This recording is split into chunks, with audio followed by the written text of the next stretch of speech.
12 partidos tuvieron que pasar, sí, 12, para que Boca vuelva a la victoria.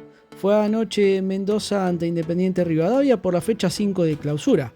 El primer gol fue en contra entre Botari y Centurión, luego de un remate de Paredes en el primer tiempo, mientras que Chango Ceballos anotó el segundo y Velasco, dos que entraron en el segundo tiempo, le dieron ese alivio al elenco de la Ribera, que cortó la peor racha negativa de su historia en el partido 13. ¿Querés saber cómo empezó esta racha tan adversa? Acá te contamos. Para la última victoria Ceneice nos tenemos que remontar hasta el 19 de abril, sí, casi 3 meses. La victoria 2-0 ante Estudiantes como local, con goles del chileno Palacios y Merentiel en la fecha 14 del torneo Apertura. La racha adversa comenzaría nada más y nada menos que una semana después en el clásico ante River en el Monumental, donde fue derrota por 2-1 tras un golazo de Mastantuono para el Millonario. Luego lo empataba Merentiel tras una gran jugada individual y Driussi le daba cifras definitivas sobre el final del primer tiempo. Luego de la derrota sufrida en el Superclásico, Fernando Gago sería cesanteado de su cargo, que estaba en la cuerda floja tras haber quedado afuera de toda Copa Continental. Boca se quedaba sin su entrenador. Desde Boca no salían a buscar entrenador, le daban la confianza a Mariano Herrón, entrenador de la reserva Ceneice, para dirigir el último partido de la fase de grupos, donde fue 1-1 ante Tigre. Esta igualdad, Boca finalizaba en el segundo puesto de su grupo. Primero había terminado Argentino Junior, que fue la revelación. Boca recibiría a Lanús por los octavos de final del campeonato. El Granate había terminado séptimo en el grupo B.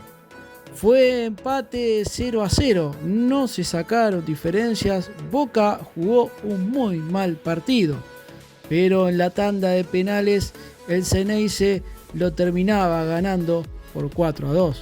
Agustín Marchesín había atajado el primero ante Canelo y otro fue desviado por Aquino, mientras que los remates de Boca fueron convertidos por Rojo, Ceballos, Alarcón y Jiménez, quien fue el que definió la serie.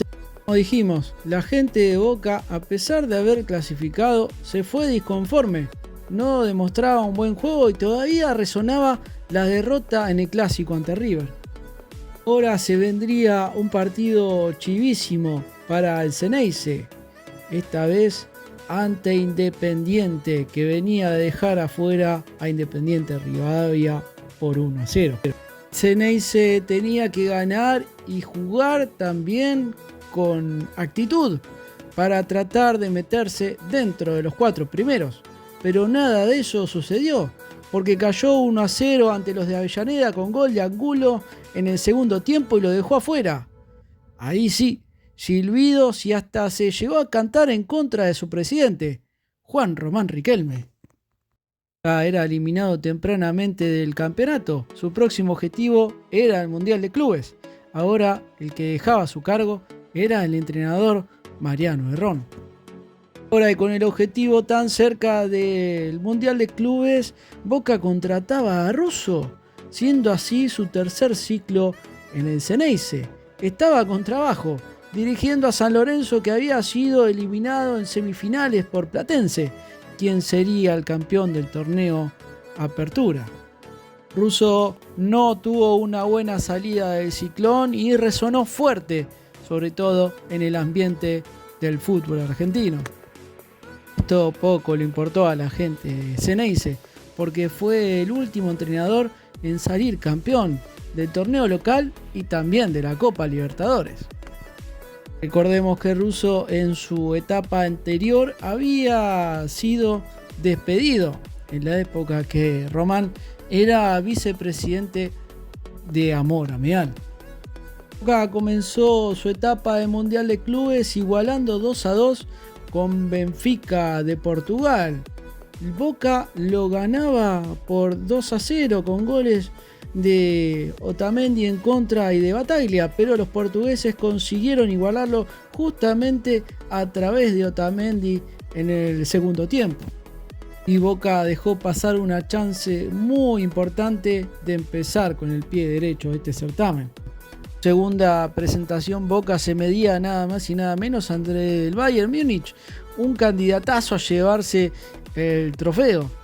Pero a pesar de la derrota, Boca tuvo un muy buen rendimiento. Conseguía empatarlo a través de Merentiel, pero sobre el final del partido lo termina perdiendo. Ahora le tocaba un partido que a priori iba a ser el más accesible. Tenía que ganar por 7 goles de diferencia para soñar con la clasificación a octavos. Su rival, Auckland City de Nueva Zelanda, el representante de Oceanía, un equipo que era semi-amateur y que había sido goleado los 2 partidos anteriores. Pero al Xeneize le costó muchísimo y hasta por momentos se lo vio superado por el equipo neozelandés.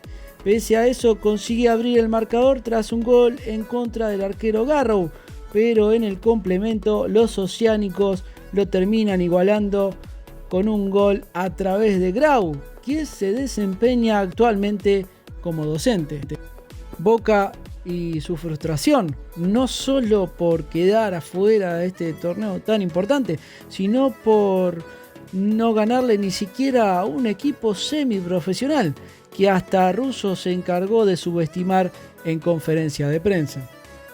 Recordemos que el Xeneize no tendrá copas internacionales en todo el año, ya que quedó afuera de la fase 1 de la Libertadores ante Alianza Lima y tampoco pudo aspirar a disputar la Sudamericana.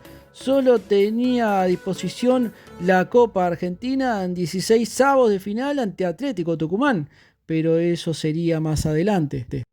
De cara a esta segunda parte del año, comunican la noticia del semestre: la vuelta de un hijo pródigo del club, Leandro Paredes. El campeón del mundo volvía a ponerse el azul y oro tras 10 años y fue presentado en la Bombonera ante un lleno total. Pero esto lamentablemente no cambiaría nada para el ánimo del plantel. En el arranque del clausura, Boca debutaba ante Argentinos Juniors en la Paternal, donde fue empate sin goles con una actuación deslucida. El segundo compromiso doméstico fue en casa, donde se enfrentaba a Unión. En el segundo tiempo los de Russo sufren el gol de Tarragona, pero ya con Paredes en cancha, quien ingresó en el complemento, consigue salvar la ropa a través de Lautaro Di Lolo, a falta de 5 para el final. La previa de la visita a Huracán por la fecha 3 viaja a Santiago del Estero para enfrentarse a Atlético Tucumán por la llave de 16avos de final de la Copa Argentina. Fue derrota por 2-1. El descuento de Cavani sirvió para la estadística y para que el uruguayo corte la racha negativa de no marcar goles. Allí Paredes fue titular, pero no tuvo un muy buen desempeño. Boca ahora tendría solamente una competencia al mando. La crisis futbolística se acrecentó cuando días después visitó a Huracán. El Globo le ganaba por 1-0 por la fecha 3 tras un golazo de Miljevic. El Xeneize volvía a perder en el Ducó tras 31 años. Desconciertos en el encuentro, a Russo no se lo veía nada bien de salud, además de estar perdiendo en lo futbolístico, y se llegó a rumorear sobre su posible salida. Ahora la prueba de fuego sería en el clásico ante Racing en el Alberto J. Armando, donde ante una Bombonera llena quería levantar ante un mix académico. Costas no puso titulares debido a que unos días después viajaba a Uruguay para enfrentarse con Peñarol en octavos. Thiago Solari ponía en ventaja a la academia a falta de 15 para el final, pero a partir de allí Boca creció y fue con orgullo a buscar el empate que finalmente llegaría sobre el final a través de Milton Jiménez. Ahora Boca tenía que viajar a Mendoza y en la previa renunciaban al Consejo de Fútbol Raúl Cassini y Chicho Serna, para también descomprimir un poco el peor momento futbolístico en su historia. 2 días antes del partido, hubo una particularidad. Concentraron los 30 del plantel. Se decía que si no conseguía un resultado positivo, Miguel Russo podría dejar su cargo. Otros se animaron a decir que para que el grupo esté muy unido en este mal momento. El partido llegó y con él la tan ansiada victoria. Sí, Boca lograba un triunfo después de casi 120 días. La última había sido el 19 de abril en un 2-0 ante Estudiantes. Pasaron 12 cotejos sin conocer la victoria, algo impensado para esta institución. Los 3 goles de anoche ante los mendocinos fueron quizá una descarga y una acumulación de emociones para el plantel. Ahora habrá que ver para qué está este Boca, si puede hilvanar una racha positiva y poder así estar en la pelea del campeonato y de una vez meterse entre los 8 clasificados cuando falta más de la mitad del torneo.